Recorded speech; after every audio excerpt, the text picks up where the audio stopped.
సుందరకాండ పారాయణము. సుందరకాండ పారాయణములో మనము 3వ సర్గైన లంకాది దేవత లొంగిపోయి హనుమంతునికి దారి ఇవ్వడం తెలుసుకున్నాము. ఇప్పుడు 4వ సర్గ హనుమంతుడు రావణుని అంతఃపురంలోకి ప్రవేశించడం. జై శ్రీరామ్. హనుమంతుడు ఇలాగా లంకాది దేవతలను జయించి ద్వారములో నుంచి కాక ప్రాకారం దాటి పట్నంలో ప్రవేశించాడు.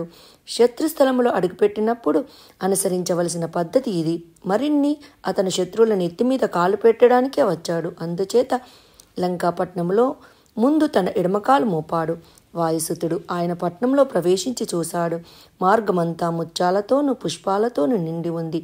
అక్కడ రాక్షసులందరూ చాలా ఉల్లాసంగా ఉన్నారు. ఎక్కడ చూసినా తూర్యధ్వనులే వినబడుతున్నాయి. అదంతా చూసి ఆశ్చర్యపడుతూ ఆయన ముందుకు వెళ్ళాడు. చూడగా ఒక భవనం కంటే మరొక భవనం అద్భుతంగా ఉంది. త్రిస్థాయిలో చక్కని పాటలు వినిపిస్తున్నాయి. కొన్ని చోట్ల స్త్రీలు నడుస్తున్నట్లు అందల చప్పుళ్ళు, వడ్డానం మువ్వల చప్పుళ్ళు వినబడుతున్నాయి. వారు నడవడంలో కాలిమట్టెల చప్పుళ్ళు కూడా వినిపిస్తున్నాయి. కొన్ని భవనాలలో రాక్షసులు జపం చేసుకుంటూ ఉన్నారు. వారి మంత్రోచ్చారణ స్పష్టంగా వినిపిస్తుంది. కొందరు రాక్షసులు వేదపఠనం చేస్తున్నారు. కొందరు రావణుని స్మరిస్తూ స్తుతిస్తున్నారు. రాజమార్గములో రావణుని యోధులనేకులున్నారు. ఆ యోధులలో కొందరు వృషభ చర్మాల వంటి వస్త్రాలు ధరించి ఉన్నారు. కొందరి చేతుల్లో దర్భకట్టలున్నాయి. కొందరు హోమాలు చేస్తున్నారు. వారిలో కొందరు ఏకాక్షులు, కొందరికి ఒక్క చెవ్వే ఉంది, కొందరికి బొజ్జలున్నాయి, కొందరి ముఖాలు చాలా పరుషంగా ఉన్నాయి, కొందరు పొట్టిగా ఉన్నారు, కొందరు వికటంగా ఉన్నారు. అందరూ ఆయుధాల్ని ధరించి ఉన్నారు.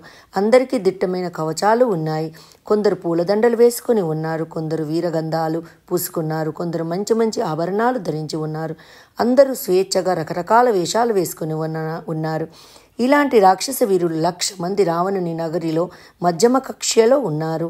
రావణుని నగరు ఒక పర్వత శిఖరాన ఉంది. దానికి బంగారపు తోరణాలెన్నో ఉన్నాయి. దాని చుట్టూ కందకం ఉంది.